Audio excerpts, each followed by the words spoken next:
Percorria Jesus, Mateus 4, 23, percorria Jesus toda a Galiléia, ensinando nas sinagogas, pregando o Evangelho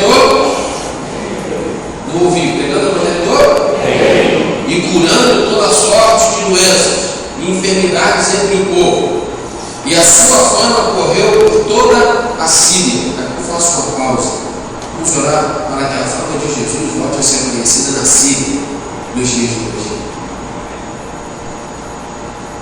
Trouxeram-lhe então todos os doentes, acometidos de várias enfermidades e tormentos, endemoniados, lunáticos e paralíticos, e ele os curou. Da Galiléia, Decápolis, Jerusalém, Judéia e da além do Jordão, numerosas multidões o seguiam. Jesus, vendo as multidões, subiu ao monte, e como se assentasse, aproximaram-se os seus discípulos, e ele passou a ensiná-los, dizendo aquilo que você conhece, as bem-aventuranças, ele sobe o monte, e ele está falando para essas multidões. Irmãos, que tipo de evangelho, que tipo de obra missionária, o que nós queremos como estratégia de missões alcançar, realizar e envolver? Eu já quero de cara dizer algo aqui para os irmãos. Missões é diferente de missão. Nós confundimos esse conceito há muitos anos. E eu tentei deixar na pastoral, a partir do até onde eu li, é um texto meu, e depois é uma pesquisa, eu completei e fechei então a pastoral. Dizem que pesquisa de um texto é plágio, né? A cópia de um texto é plágio. Cópia de 1000 pesquisa. Chegou a ser 1000 textos não. Mas a ideia é de trazer para vocês esse conceito. E enquanto eu estiver pregando sobre missões aqui aos domingos, falando sobre para a igreja, sobre missões, eu quero falar sobre reino, missão e missões. Hoje nós entendemos muito bem o que achamos que entendemos sobre missões. E realizamos muita obra missionária. Mas você consegue entender o conceito de missão, como missão da igreja? Porque missões, isso é a estratégia de alcançar a missão.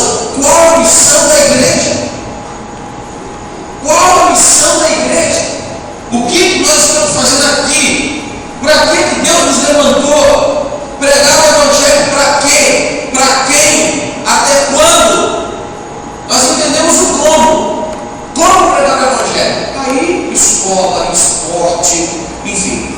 Olha, nós tivemos aqui o nosso campeonato, já fiquei sabendo que foi uma bênção, a medalha, e o irmão Nelson, primeiro universitário, de parabéns pela iniciativa. Nós temos várias estratégias missionárias. Agora, eu faço uma pergunta que é minha, e eu tenho tentado estudar de novo a partir de uma leitura de David Bosch, missão transformadora, o que é a missão da igreja?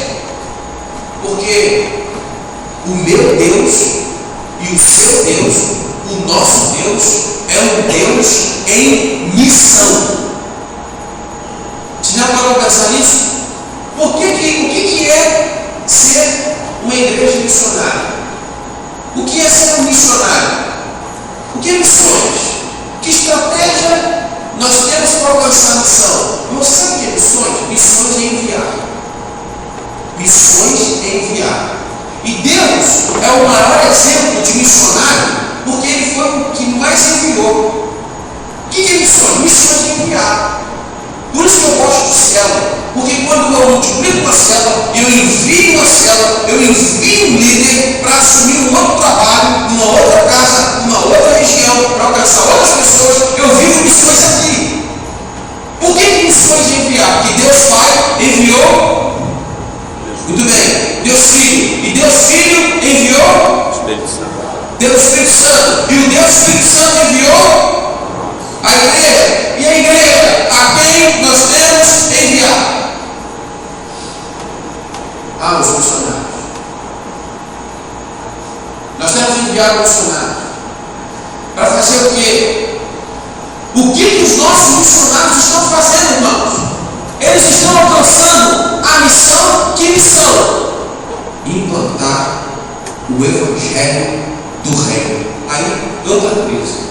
Primeiro, o que é evangelho nos dias de hoje? Segundo, irmãos, os alunos do Instituto Bíblico Careca estão estudando profundamente. Eu acho que eles saem um pouco em crise na quinta-feira, mas estão vencendo. O que é reino de Deus?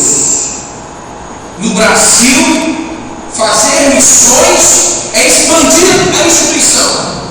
No Brasil, fazer missões é a multiplicação de uma denominação. Ontem eu estava vendo uma reunião de um pastor que era de uma igreja, e aí ele agora tem a sua própria denominação, e ele fez um encontro com todos os seus líderes e todas aquelas igrejas, e um estádio cheio de pessoas. E a todo momento, a igreja.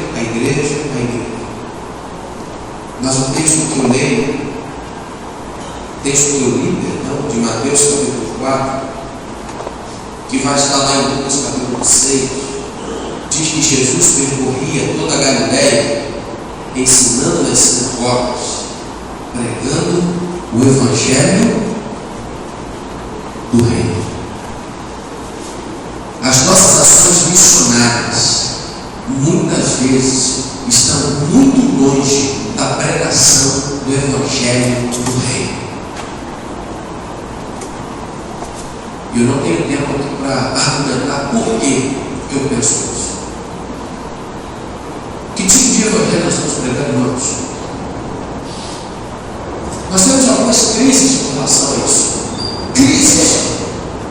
A primeira crise que eu vejo com relação a missão, missões e reino de Deus é a falta de entendimento, é a falta de profundidade. Nós estamos muito satisfeitos com a ficha de decisão completa. Nós estamos muito satisfeitos com a viagem missionária ao Iapoque, ao Chuí, uma tenda, uma Atlântis. Isso é muito importante. Estou muito satisfeito em nos Unidos a Jogum, fazer uma viagem lá e voltar com as fotos dos indígenas. Isso tem trazido super seriedade do conceito de missão. Então a nossa primeira crise é uma crise de conhecimento, de identidade do que é missão, então de como eu faço missão, missões e do que é o evangelho. E a segunda pior crise que eu acho que até a falta de conhecimento é a do enganjamento. Nós temos muita gente que sabe falar, nós temos muita gente que ofertar, nós temos muita gente provar. Mas tem pouquíssima gente enganjada. Viver para a glória de Deus, irmão, tem que suar a camisa, parar com esse negócio de vestir a camisa. Aqui em Itaú não quero que ninguém vista a camisa. Aqui em Itaú eu quero ver gente com a camisa suada. Porque vestir a camisa é muito bonitinho. Você vai lá, você tira foto, sai no site, vai na rua, aparece no vídeo, mas é a camisa suada. Sabe, queridos? Que tipo de missão? Que tipo de... Você é uma pessoa enganjada. Você está enganjado na obra missionária. Você está enganjado no projeto de manifestação do reino de Deus. O que é o reino de Deus? No máximo, as pessoas acham que o reino de Deus, dizia os alunos do Caleb, o reino de Deus, pastor, são todas as denominações juntas. Não. A igreja é muito menor do que o reino. Você tem dado importância ao estudo do reino de Deus? Mateus capítulo 6, verso 33 diz o quê? Todo mundo sabe de qual mais? Buscai e a sua justiça. As coisas serão acrescentadas. Buscai o reino de Deus e a sua justiça, em primeiro lugar isso, e as outras coisas não serão acrescentadas. A igreja tem que se preocupar em estudar o que são essas coisas que não serão acrescentadas. A igreja se debruça em estudar sobre o que é que vai ser acrescentado à nossa vida se buscarmos o reino de Deus e a sua justiça em primeiro lugar. Primeiro, não sabemos o que é reino. A gente tem muita dificuldade de descobrir o reino. Por que você fala isso, pastor? Porque a multiplicação de igrejas e o crescimento do evangelho no Brasil não tem mudado essa nação. Porque quando o reino de Deus se instala no lugar, o lugar é transformado. de Deus não é de comida e nem, mas de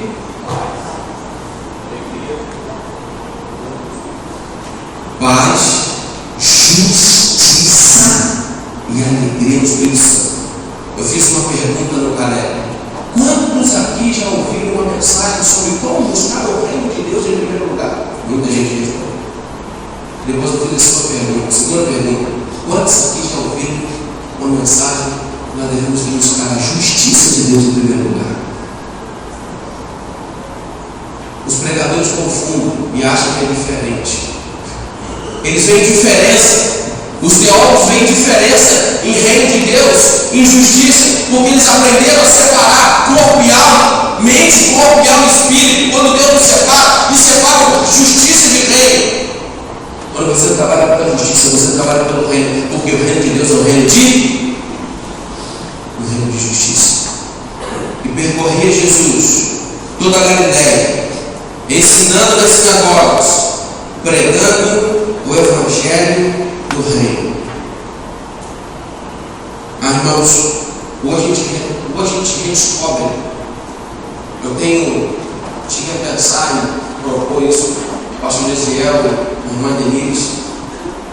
A gente no ano que vem na escola bíblica, eu queria muito que a gente pudesse degustar sobre o reino de Deus. Um trimestre só sobre o reino. O que é o reino? Eu queria assim só comentar no seu coração essa introdução dessa série de mensagens. O que é missão? O que é reino? O reino de Deus chegou? O reino de Deus chegou, irmãos? Jesus disse que chegou, não chegou? Mas para Pilatos ele falou que o reino dele não é neste mundo. O reino dele chegou, não? E a gente vai distribuindo folheto por aí. E é bênção que eu tenho que fazer. E não pode parar. Que a gente precisa avançar.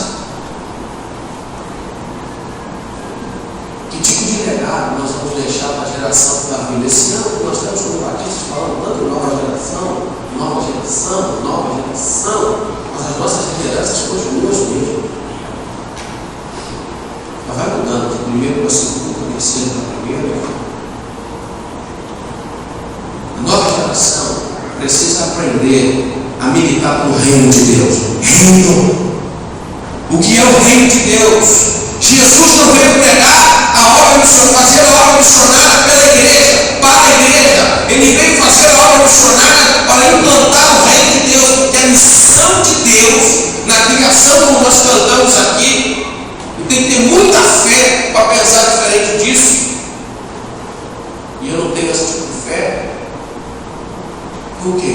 Implantar o reino. Os valores do Éden. Irmãos, olha o que aconteceu com o primeiro casal. Porque pecou contra Deus, tinha vida. Perderam a moradia, o lugar da sua habitação. Perderam a sua dignidade sexual, se envergonharam agora das suas genitais. Dor emocional.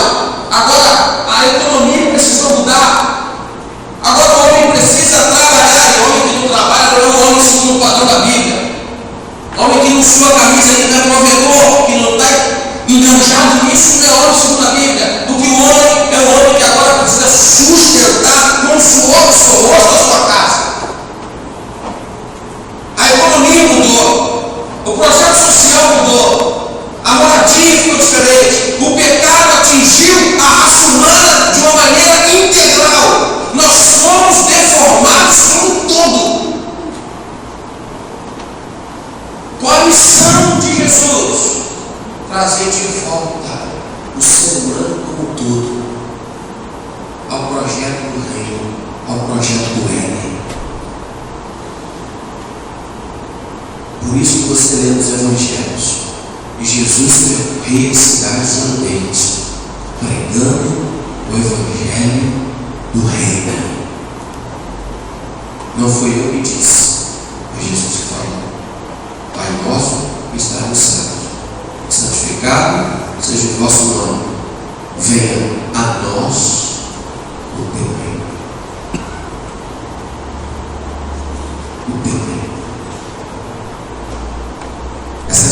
teoria platônica que separa o entendimento da igreja da unidade integral do ser humano. É uma tragédia para o entendimento de missão, missões e reino de Deus. Que você se aprofunde.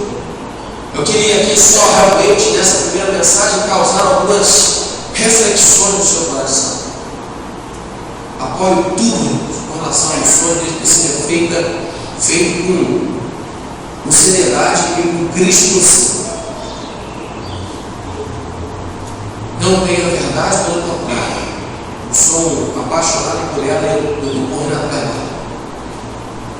Passo a semana nas minhas atividades pastorais separando algumas histórias para um estudo profundo sobre missão e reino de Deus, porque Jesus veio pregar o reino e eu tenho muito medo de estar pregando algo que não seja o reino. Ele veio pregar o reino e o que eu estou pregando, o que eu estou manifestando na história, o que eu vou deixar na história. Ele percorria as aldeias da Galileia pregando o Evangelho do Reino, porque Jesus entendeu a missão. Essas duas crises precisam ser resolvidas. A crise do conceito, da conceituação de missão, de missões e de reino de Deus. Mas antes delas, ou talvez alguma seja a consequência da outra, é resolver a falta de engajamento do povo de Deus. Pessoas engajadas. Quero fazer uma pergunta não para me acusar de nenhum. E Deus sabe quando eu falo isso aqui. Você lembra de missões só hoje? Hoje, você lembrou que é missão? Você respondeu. Será que em algum momento da sua semana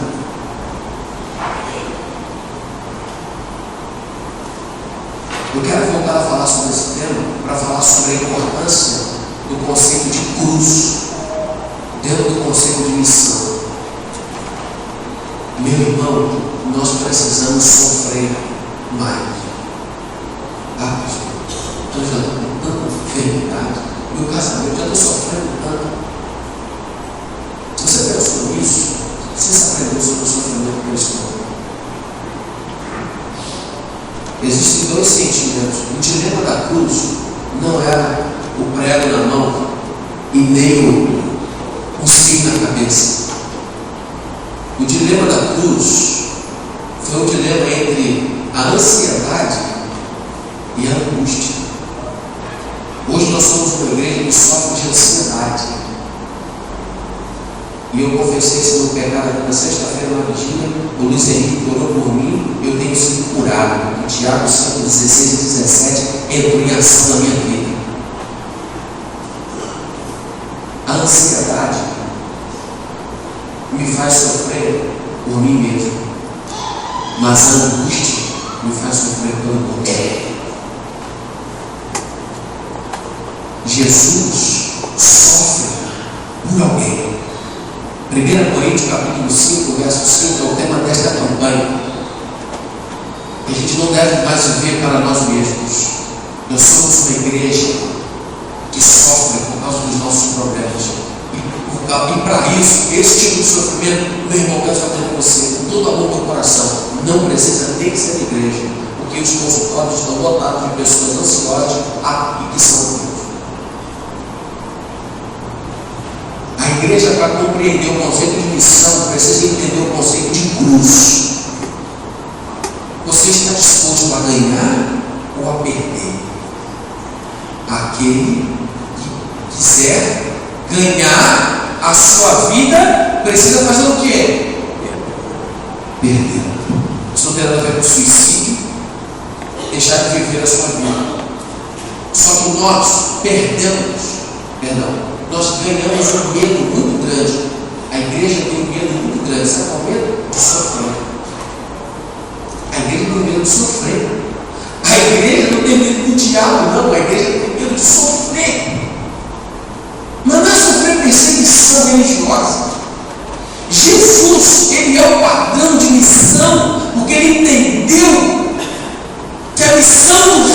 de Deus alcançou o coração dele, ele está disposto a dar a vida dele para que os valores eternos do reino de Deus tomem o ser humano como um todo.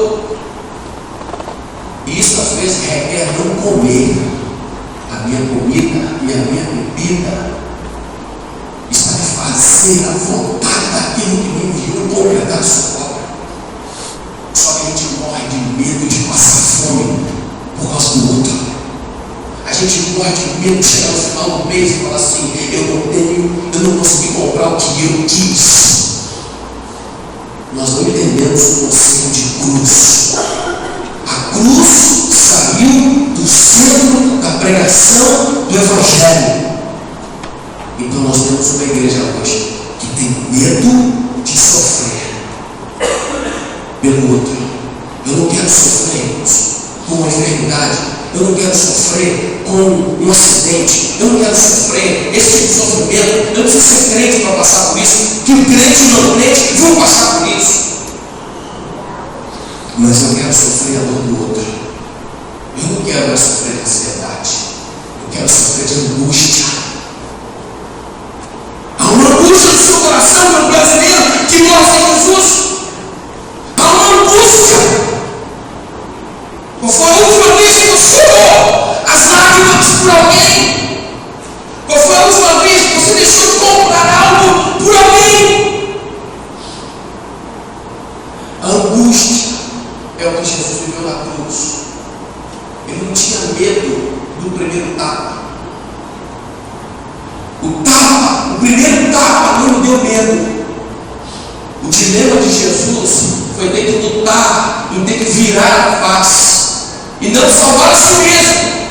Note que no final a tentação foi: salve a ti mesmo. E nós somos uma igreja hoje preocupada em salvar nós mesmos. Por isso nós não somos engajados na obra missionária. Por isso que são poucos os que são realmente engajados em missão, porque a gente morre de medo de sofrer pelo outro. Falta angústia pelo outro, angústia. E nós queremos e precisamos ser uma igreja angustiada pela dor do próximo.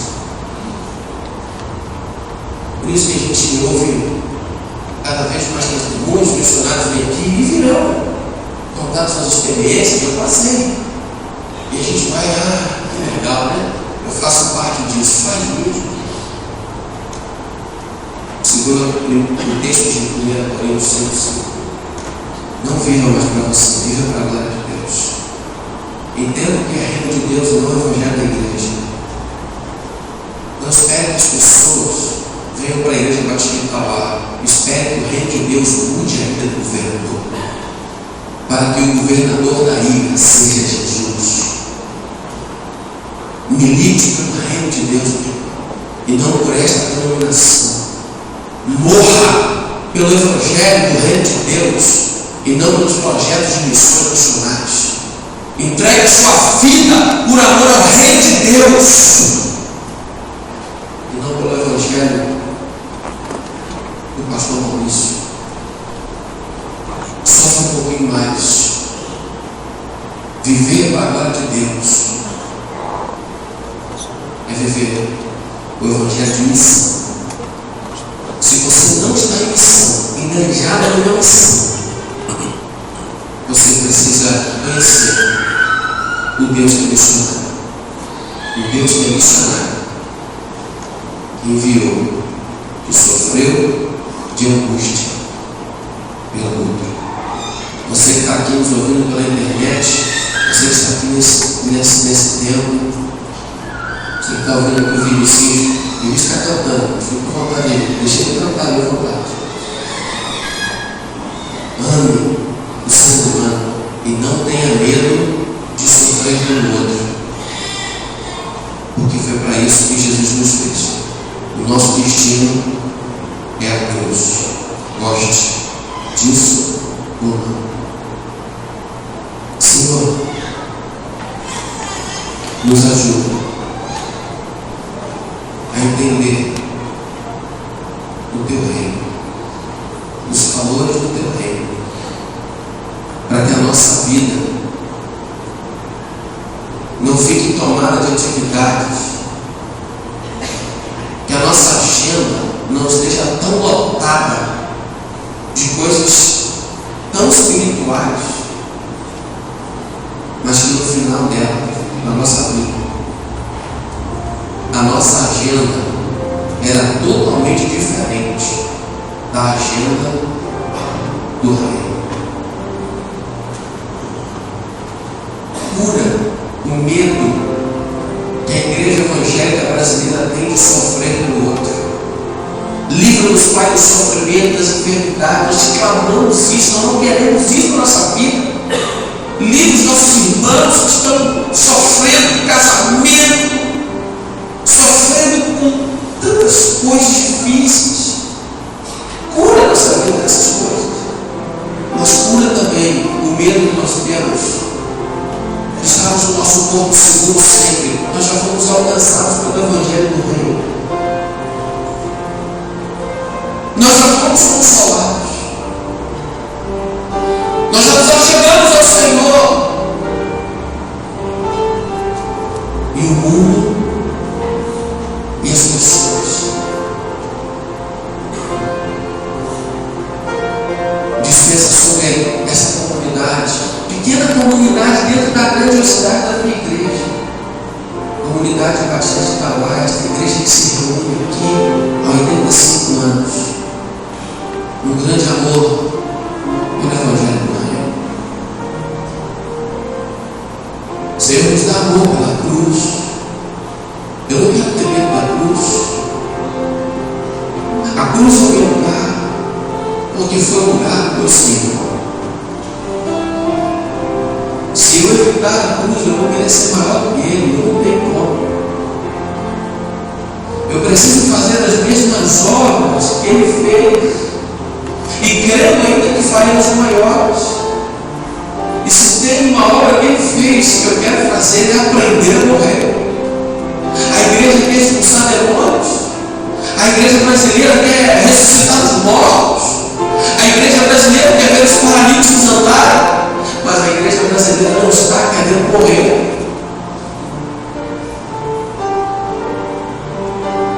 Chorar de angústia pelo próximo, pela dor do outro, de alguém.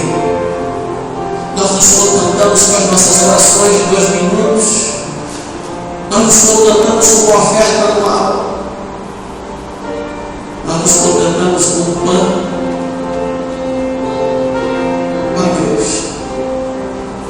O que é reino de Deus nos ensina e nos ajuda a redescobrir o conceito de missão. Nós amamos o Senhor, te pedimos perdão também. Nos perdoa, nos perdoa por tanto dinheiro jogado no lixo, por coisas desse mundo, por consumismo desenfreado. Perdoa porque a nossa vida podia ser muito mais simples para ajudarmos aqueles que não devem. Perdoa porque a nossa vida é muito diferente de Jesus. Nos perdoa, Pai. Nos perdoa porque o Senhor tem feito chegar nas nossas mãos, como fruto do nosso trabalho, a bênção do Senhor.